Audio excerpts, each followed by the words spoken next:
지루한 장마가 끝났지만 잦은 비와 폭염이 지속되고 있는데요.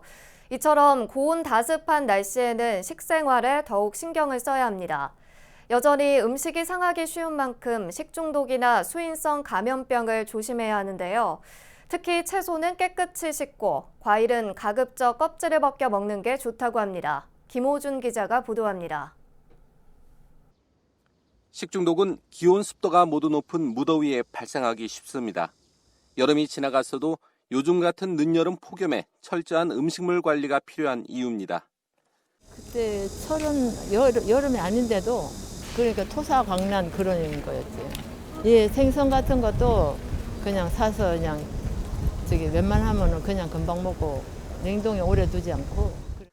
기나긴 장마가 끝난 이후 채소류와 과일을 섭취할 때는 주의가 요구됩니다.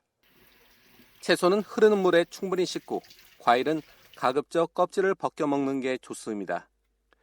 물바다가 된 지역에서는 오염물질이 묻어 있을 수도 있기 때문입니다. 고온다습한 환경에서는 식중독균이 잘 서식하기 좋은 환경이 조성이 되는데요. 올해 같은 이렇게 집중호우가 발생했을 때에는 하천 범람이나 이런 것들로 인해서 재배되는 농작물 자체가 오염균에 의해서 오염될 수가 있습니다. 그래서 이런 경우에는 더 각별하게 주의가 필요하겠습니다. 식중독을 일으키는 대표적인 균으로는 대장균과 포도상구균, 살모넬라균, 비브리오균 등을 들 수 있는데 각각 잘 서식하는 음식이 있습니다. 대장균은 오염된 채소류에, 포도상구균은 덜 익힌 고기나 우유, 치즈, 비브리오균은 어패류에 많이 분포합니다.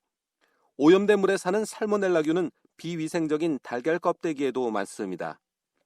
식중독에 걸리면 설사와 복통, 구토, 무기력감 등의 증상을 나타내는데 경증과 중증을 구분하는 기준은 열이 나는지 여부입니다. 대부분의 경증 식중독 환자들 같은 경우에는 탈수를 예방하는 자가 치료로도 충분한 경우가 많이 있습니다. 그렇지만 혈변이나 고열, 그다음에 고위험군 이런 환자군에 있어서는 빠른 시일 내에 병원에 오셔서 감별 진단을 먼저 받으시는 게 좋겠습니다. 다만 설사와 구토를 멈추려고 섣불리 지사제나 멀미와 구토를 막는 항구토제를 사용하는 것은 위험하다고 전문가는 조언합니다. 흔히들 하는 실수가 우리가 설사와 구토를 반복하기 때문에 이를 막기 위한 지사제 등의 약물을 스스로 복용하는 경우가 많습니다. 그렇게 되면 몸 안에 있는 식중독균이 더 오랫동안 장에 머무르게 되면서 장 점막에 염증을 일으키거나 독소를 만들어낼 수 있습니다. 가벼운 식중독 환자는 몸의 독소나 균이 설사나 구토 등을 통해 빠져나가기 때문에 탈수에 빠지지 않게만 한다면 어느 정도 시간이 지난 뒤에는 몸이 스스로 회복될 수 있습니다. BBS 뉴스 김호준입니다.